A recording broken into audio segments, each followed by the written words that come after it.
comediante Léo Lins comparou o Estado Islâmico com o Ministério Público em um critério específico. Será que ele exagerou ou a analogia dele no contexto que ele explica lá na postagem dele é uma analogia logicamente válida? Será que qualquer comparação é válida ou existem critérios lógicos para dizer que alguém fez uma analogia válida e outra pessoa fez uma analogia falaciosa? Fica até o final desse vídeo que você vai aprender mais sobre como argumentar melhor.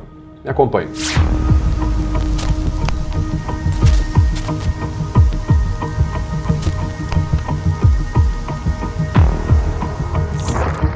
Fala pessoal, beleza? Aqui quem fala é o Vitor Santos, eu sou especialista em comunicação e comportamento não verbal e você está no canal Metaforando, o maior canal de linguagem corporal do mundo. E hoje vamos falar do caso Léo Lins, comediante mais processado do Brasil, que agora também está fora das redes sociais, pelo menos ali no YouTube e também no TikTok, né? Até o momento, até o que se sabe, até onde eu gravo esse vídeo, o comediante Léo Lins não está possibilitado de se manifestar nas plataformas ali do YouTube e muito menos do TikTok. Para completar, o Léo Lins fez uma defesa dele mesmo lá no Instagram dele. Em dado momento ele faz uma comparação na postagem com o Ministério Público em relação ao Estado Islâmico, mas é num aspecto específico. Quando eu olhei aquilo, eu falei, cara, dá para fazer um vídeo sobre argumentação, sobre o argumento de analogia. Porque uma pessoa pode olhar e falar assim, nossa, o Léo Lins está viajando, comparou o Estado Islâmico com o Ministério Público, tem nada a ver. Mas você sabe explicar por que uma analogia não é válida e por que outra analogia é. O que torna uma comparação, né, um argumento por analogia, válido ou falacioso. Vem comigo então que a gente vai destrinchar agora e analisar esse caso, vendo como que o Léo Lins se defendeu e se ele utilizou de alguma falácia ou não. Vem comigo. Primeiramente, para você que não está sabendo, vamos ao contexto do que se trata esse caso. Acontece que recentemente o humorista Léo Lins virou réu em um processo por conteúdo discriminatório, conforme a decisão da Justiça que atendeu a um pedido do Ministério Público de São Paulo. Como resultado dessa decisão, o perfil do Léo Lins no TikTok e o seu canal no YouTube foram suspensos por 90 dias. Além disso, R$300 mil foram bloqueados em suas contas bancárias. Após o ocorrido, Léo Lins fez uma publicação em seu Instagram, se defendendo e explicando toda a situação pelo ponto de vista dele. E em dado momento ele faz uma analogia entre o Ministério Público e o Estado Islâmico. E é sobre isso que a gente vai falar agora. Vamos olhar então a publicação do Léo Lins, tá certo? Primeiramente tem aqui a foto dele, né, o perfil dele aqui no Instagram. Ele está dizendo então, canal do YouTube suspenso, a mando do Ministério Público. Já notando aqui o uso da letra vermelha. Quando a gente fala de comunicação não verbal, é tudo aquilo que não são apenas as suas palavras. Ou seja, a cor da fonte do texto também influencia. Se eu uso um texto vermelho, eu quero comunicar um estado de atenção, um estado de alerta, enfim. Vamos seguir aqui. Bom, aqui então ele começa a construir a tese dele, dizendo o seguinte: a justificativa objetivo do Ministério Público com o bloqueio à minha conta do YouTube é cessar as atividades criminosas, assegurar a confiança da sociedade civil nas instituições estatais e a suspensão do exercício de atividade econômica. Essa então é a justificativa do Ministério Público. Lembrando que justificativa é diferente de explicação, tá certo? Justificativa é tornar algo legítimo, tornar algo correto. Eu justifico dizendo que aquilo está correto. Explicação é o contrário, eu apenas explico para gerar uma compreensão. A explicação não torna algo correto, mas a justificativa sim. Em teoria é isso. E aqui na foto seguinte, né, um carrossel, né, a postagem aqui no Instagram do Léo Lins, ele vai fazer uma justaposição do que ele falou na foto anterior. Eu vou abrir aqui na tela que eu fiz uma montagenzinha bem simples. Vocês podem ver aqui então, nós temos de um lado a justificativa do Ministério Público, ou seja, aquilo que está motivando o Ministério Público e o que eles querem fazer com o bloqueio da conta do YouTube do Léo Lins. E ponto a ponto, né, como eu disse, é uma justaposição, você coloca uma coisa literalmente quase que em cima da outra, né, uma justaposição. O Léo Lins está respondendo ponto a ponto com a argumentação dele, porque ele vai chegar na tese dele. Então, primeiramente, a gente consegue ver aqui, né, ó, cessar as atividades criminosas. Aí Léo Lins fala: será que alguém em sã consciência e livre de ideologias políticas acha que meu canal de humor é uma facção criminosa? Fazendo essa comparação, né? Olha, se eles querem cessar atividades criminosas, tem a ver o meu canal, né? Não é uma facção criminosa. É nesse conceito, então, que ele está levando o cessar atividades criminosas. Vale dizer que o Léo não pegou isso da cabeça dele, tá? Ele pegou isso aqui de um documento, que é justamente o documento do Ministério Público, onde está lá, onde essas frases estão escritas lá para justificar a ação que eles tomaram contra as contas do Léo Lins. Bom, logo em seguida, então, uma outra motivação aqui / objetivo do Ministério Público seria assegurar a confiança da sociedade civil nas instituições estatais. Léo Lins comenta: alguém realmente acha que o que a sociedade civil espera das instituições estatais é o combate a piadas? Então, novamente, O Léo Lins está pegando ali o termo assegurar a confiança da sociedade civil nas instituições estatais e trazendo a perspectiva dele, dizendo, olha, combater a piada reforça, de fato, eu passo a acreditar mais nas instituições estatais quando eu vejo que elas estão combatendo piadas. Esse é o conceito que ele está utilizando, tá certo? E por fim, nós temos então suspensão do exercício da atividade econômica, que seria um dos objetivos ali do Ministério Público com o bloqueio da conta do Léo Lins. E aí o Léo Lins responde: alguém acha que é justo sob o suposto manto da proteção ao ataque covarde às minorias? Porque explicando, né? A proteção ao ataque covarde às minorias seria uma suposta premissa que foi levantada do porquê que tudo está acontecendo com o Léo Lins. Como ele ataca minorias, esse é o argumento principal, inclusive o argumento que foi veiculado dessa ação do Ministério Público, né, na internet. Como o Léo Lins ataca minorias, covardemente, ele deve sofrer isso, que é o que está acontecendo ali com o Ministério Público em relação a ele. Então, em relação a um dos objetivos do Ministério Público com o bloqueio da conta do Léo Lins, que é a suspensão do exercício da atividade econômica, o Léo Lins responde: é justo, sob o suposto manto da proteção ao ataque covarde das minorias, o Estado usar o seu poder para esmagar um indivíduo, chegando a declarar o objetivo de eliminar a sua fonte de renda? Então você vê que o Léo Lins coloca um ponto e já explica esse mesmo ponto, fazendo uma justa posição. Combate a atividades criminosas. Meu canal, contação de piadas é crime. Não sei o quê. Então ele vai ali fazendo comparações, né? Não é uma facção criminosa, não dá para dizer que você está combatendo. A gente já consegue ver então que a tese do Léo Lins, ela se constrói por meio de comparações. Essa é uma forma de construir uma tese para refutar uma outra tese. Não necessariamente você precisa fazer comparação. Tá certo? A heurística de Schopenhauer, por exemplo, não necessita que você faça uma argumentação assim baseada em comparações. Você pode, por exemplo, fazer um argumento fraco, inclusive, né, que é a petição de princípio, mas você pode fazer que é um argumento que a gente chama de argumento redondo, né, enfim, um argumento circular, mas você não precisa obrigatoriamente fazer uma comparação para refutar uma tese. Você pode, inclusive, refutar a própria tese trocando os termos da tese, né? Uma outra coisa que Schopenhauer vai falar também. Por exemplo, uma forma de refutar seria aqui, né? Acessar as atividades criminosas. Aí o Léo Lins poderia falar: olha, mas pela lógica, pensando que as piadas com surdo, com pessoas que são loiras, pessoas que são obesas, etc., pensando que essas piadas são contadas por todas as pessoas, não apenas por mim, será que combater eu vai realmente cessar as atividades criminosas? Então, como não vai cessar, me combater também não faz sentido para o fim que vocês estão propondo. Então, assim, apenas mostrando uma forma que poderia ser respondido. Você pode fazer dessa forma que eu falei, mas você também pode fazer por comparação, que é como o Léo Lins está escolhendo construir a tese de defesa dele. Vamos seguir aqui. Então ele vai lá e fala: bloquearam minha conta bancária, estipularam um pagamento de R$300 mil por descumprir ordens de não cometer mais crimes. Crimes, neste caso, contar piadas sobre temas proibidos. Aí ele vai falar pra gente quais são os temas: raça, cor, etnia, religião, cultura, origem, barari, barará, vou falar um monte de coisa aqui. Tá todos os temas aqui que, em teoria, ele está proibido. Ele está, então, judicialmente proibido de contar. E ele fala: essa foi a determinação da juíza e, segundo o Ministério Público, eu descumpri a ordem e continuei cometendo os crimes, pois continuei contando piadas. Então percebam que aqui o Léo Lins, ele faz uma conceitualização, né? Ele fala crimes, neste caso, contar piadas. E ele fala: eu continuei cometendo crimes, pois continuei contando piadas. E por que ele está fazendo isso, né? Por que ele está dizendo crimes é igual contar piadas? Porque quando a gente vai fazer uma tese, quando a gente vai tentar refutar uma tese, enfim, é necessário fazer a demarcação daquilo que você está falando. Porque se você não demarcar o que você está falando, facilita, né? Vira uma afirmação geral, generalizada, e qualquer pessoa pode pegar aquilo que você está falando e transformar em uma outra coisa. Por exemplo, eu vou lá e falo: ó, dá para detectar a emoção por meio de uma microexpressão facial. Eu estou demarcando o que eu estou falando. Aí chega lá um desavisado, uma anta azul, vira e fala: olha, metaforando fala que dá pra detectar mentira pela face. Perceba que a pessoa na cara dura mudou o termo e foi para além daquilo que eu demarquei. Aí ela refuta aquilo que eu não falei. Enfim, maluquice, eu sei. Mas é por isso que é tão importante demarcar, né? Determinar, conceituar as pessoas que estão ouvindo sobre o que é que você está falando. Por isso que o Léo Lins, a todo momento, ele faz a publicação, né? Crime, aqui nesse caso, é igual a contar piadas. E eu continuei cometendo crimes porque eu continuei contando piadas. E por aí vai. Para construir um argumento desse e não cair numa falácia, o Léo Lins com certeza tem conhecimento de retórica. E se você quiser, você pode ter esse conhecimento hoje, participando da nossa formação ALC e estudando o nosso mais novo módulo de retórica clássica, onde você vai aprender a arte de falar de maneira persuasiva, como melhorar o seu discurso, a sua comunicação e evitar cair em falácias. Para se tornar hoje um aluno ALC, uma formação que transformou a vida de mais de 37 mil pessoas, você precisa agora mesmo clicar no primeiro link aqui na descrição desse vídeo, se informar e se inscrever no ALC, tá certo? Vamos continuar pro vídeo aqui então. Aí ele segue aqui.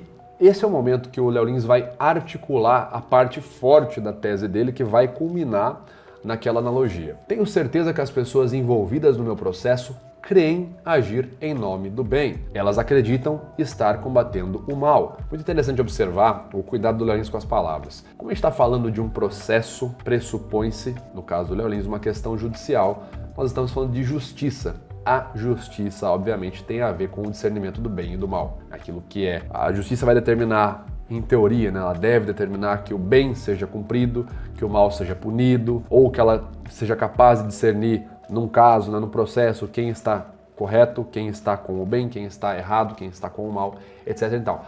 Então, o Léo Lins, ele consegue, por meio da lógica, estou falando sobre o tema justiça, né, processo, justiça, etc., tirar essas duas palavras bem e mal, que vão fundamentar a tese dele. Então, ele fala assim, né? Se as pessoas creem agir em nome do bem, acreditam estar combatendo o mal e estão utilizando todas as armas a seu dispor para acabar com o crime e o suposto pecador, que seria ele. Porém, o Estado Islâmico, por exemplo, comete atrocidades em nome do bem. Eles utilizam o poder que possuem para combater os infiéis, pecadores, que aos seus olhos cometem crimes de ódio, de acordo com a lei deles. Não estou dizendo que o Ministério Público é o Estado Islâmico. A ideia é mostrar que, em nome do bem, erros podem ser cometidos. Essa analogia, o Léo Lins viajou aqui, ele foi parar lá em Nárnia, falou besteira, cara, nada a ver, Estado Islâmico, o que tem a ver? Nossa, viajou, Estado Islâmico não fica nem no Brasil, bababia. Será que existe alguma relação aqui na analogia? Ou será que o Léo Lins simplesmente viajou na maionese? Para começo de conversa, vamos entender a definição técnica do que é uma analogia, no conceito de lógica pragmática, tá? No conceito que a gente vai falar aqui sobre argumentação. Bom, analogia então é uma comparação entre duas coisas, que podem parecer diferentes, podem ter diferenças, mas que compartilham semelhanças em certos aspectos. É uma ferramenta muito usada para explicar algo complexo ou desconhecido, comparando com algo mais familiar ou mais simples. Um grande exemplo de analogia é a comparação do cérebro humano com um computador, para explicar o quê? A capacidade de processar informações, mesmo que os dois sejam diferentes em sua natureza e funcionamento. E por que alguém usa uma analogia? Como o Léo Lins utilizou aqui, né, falando do Estado Islâmico, Ministério Público e tal, por que alguém vai lá e faz uma comparação numa linha argumentativa? Bom, acontece que as analogias têm o poder de tornar conceitos abstratos mais tangíveis. Elas criam uma ligação entre aquilo que é familiar e aquilo que não é tão familiar ou que é desconhecido, permitindo que as pessoas compreendam melhor aquilo que você está dizendo. Além disso, as analogias podem ser utilizadas para persuadir e sendo direcionadas de acordo com a sua opinião, trazendo aos olhos do público as semelhanças entre algo que a pessoa conhece e aquilo que você acredita. Então, em resumo, a analogia facilita a compreensão de coisas que estão distintas. Por exemplo, eu já fiz aqui no canal uma explicação lógica daquele argumento que o pessoal utiliza para me atacar, fazendo uso de uma analogia para mostrar como aquele argumento que o pessoal usa para me atacar é um argumento falho, é um silogismo tosco e falacioso, que é o seguinte argumento. Foi comprovado cientificamente que não dá para detectar mentira pela expressão facial. Verdade. Logo, microexpressão facial está invalidada enquanto ciência. E a conclusão é que microexpressão facial é pseudociência e o que o Metaforando propaga é pseudociência. Como a gente já falou em análises passadas, esse argumento possui dois erros. O primeiro é substancial e o segundo é formal. O primeiro erro é a falácia do espantalho, porque eles admitem que microexpressão facial serve para detectar mentira, quando não serve, não é definida tecnicamente dessa forma pelos principais pesquisadores da área, e o fundamental é que eu, o Metaforando, que sou o alvo desses ataques, nunca defini microexpressão facial como sendo uma ferramenta, um sinal para detectar mentira. Na verdade, o extremo contrário. Desde o meu primeiro vídeo sobre a análise da desonestidade, eu sempre falo que não dá para detectar mentira, nem por uma puxada no canto de boca, direção do olho, nem por sinal nenhum. Não existe, cientificamente falando, sinal da mentira, não dá para detectar mentira. E eu falo isso desde o meu primeiro vídeo. Por que eu falei no começo do vídeo que não existe detector de mentiras humano? Simples, porque não existe músculo da mentira. Não existe músculo da mentira. Se a pessoa comprimiu a boca, mentiu. Se a pessoa olhou pro lado direito, pra cima, ela tá fabricando, não existe isso, cara. Não tem estudo científico nenhum que comprove essa teoria de que se você olhar pra um lado ou se você olhar pro outro, você tá mentindo ou você tá falando a verdade. Não existe músculo da mentira. Ou seja, eles estão ali utilizando a falácia do espantalho, como se o Metaforando falasse que dá para detectar mentira pela expressão facial, e estão batendo nisso. Mas o segundo ponto, que é onde entra a analogia, é justamente a forma desse argumento, né? Perceba, olha que interessante, né? Vou repetir. Foi comprovado cientificamente que não dá para detectar mentira pela expressão facial. De fato foi. Logo, microexpressão facial invalidada. E, portanto, nossa conclusão, microexpressão facial é pseudociência, Metaforando propaga pseudociência. Perceba que esse argumento, ele tenta pegar um fato que é verdade, foi comprovado que não dá para detectar mentira pela microexpressão facial, que não serve para isso, vamos lembrar, não serve para detectar mentira, mas ele pega esse fato, né, Foi comprovado que não dá para detectar mentira pela expressão facial e faz uma inferência generalizada sobre toda a área da expressão facial. Logo, toda a área da expressão facial está invalidada. E quando eu pego um ponto isolado para fazer uma inferência generalizada, eu estou fazendo a falácia de generalização apressada. E aí entra a minha analogia. Usando a mesma lógica desse tipo de argumento tosco, eu poderia falar o seguinte: a medicina é a ciência que estuda a saúde. E de fato ela é. Isso é uma definição técnica. Porém, a medicina não descobriu a cura de diversas doenças. Isso também é verdade. Logo, nossa conclusão é que a medicina é inválida enquanto ciência e quem propaga a medicina está propagando uma ciência inválida. Tá vendo como não dá para fazer esse paralelo? Como é um argumento tosco? Eu não posso pegar um fato isolado e falar, olha, a medicina não descobriu a cura de diversas saúdes. De fato, é verdade, não descobriu. Logo, a medicina inteira está invalidada. Não, eu não posso fazer isso. Eu não posso pegar um fato que é real e invalidar uma área. E aí entra a necessidade do contexto. A medicina estuda também e principalmente a prevenção de várias doenças, não apenas descobrir. Essa não é a definição una da medicina, descobrir doenças, não é isso. É estudar, investigar a saúde e a prevenção de doenças. Então essa analogia que eu faço, mostrando que não dá para invalidar a medicina pegando um fato específico, que é um fato negativo. A medicina de fato não descobriu a cura de diversas doenças, mas não dá para invalidar a medicina por causa desse fato negativo. Assim como não dá para pegar um fato isolado de que tentaram detectar mentira pela expressão facial e não deu certo e dizer que toda a área da microexpressão facial está invalidada, uma vez que, contextualizando, a microexpressão facial não serve, não é definida como uma ferramenta de detecção de mentiras, não é utilizada para isso. E o principal, eu nunca defini ela assim, então não tem como você virar e falar, metaforando refutado porra nenhuma, cara, para de ser imbecil. Voltando para o caso do Léo Lins, vocês conseguem perceber como que o uso de uma analogia torna temas que estão espalhados na nossa cabeça mais fáceis de serem compreendidos? Tipo, agora eu entendi o que a pessoa está dizendo, fica muito mais fácil de compreender quando eu uso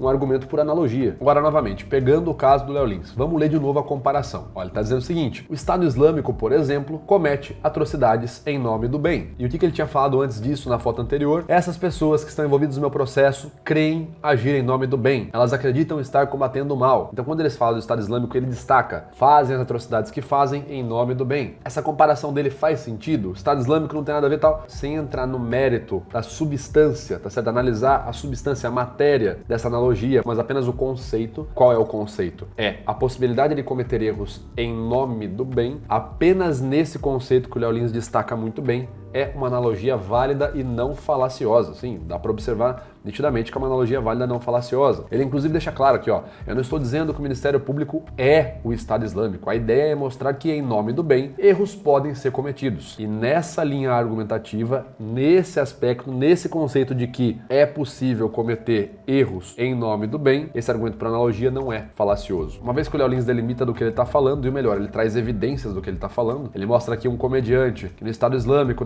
teria ferido ali, teria praticado o mal, e o Estado Islâmico foi lá e acabou com esse cara, e logo na sequência, mais uma vez em justa posição, ele coloca a situação dele, que fez piadas, e tá tendo uma punição severa. Nesse sentido, a analogia dele não é falaciosa. Não significa dizer que a matéria, os argumentos que ele está trazendo são argumentos válidos, ou seja, que aquilo que ele fala tem amparo na realidade. Mas a estrutura, quando ele delimita bem, eu estou comparando somente isso aqui, a estrutura do argumento, formalmente falando, não me parece errada não, cara, não me parece nem um pouco falaciosa. Portanto, é isso que a gente pode falar da argumentação do Léo Lins, um argumento por analogia, que no conceito que ele demarca, que ele delimita, na tese que ele levanta, é um argumento não falacioso, um argumento que faz sentido. Agora, só a título de curiosidade, como seria uma péssima analogia, Porque se a gente pode fazer comparações, e se comparações podem ser usadas, o que me impede, por exemplo, de usar uma comparação negativa? Uma pessoa que me ataca, virar e falar assim, fulano me atacou, mas saibam que fulano toma água, porque ele é um ser humano, com certeza ele toma água. Sabe quem tomava água também?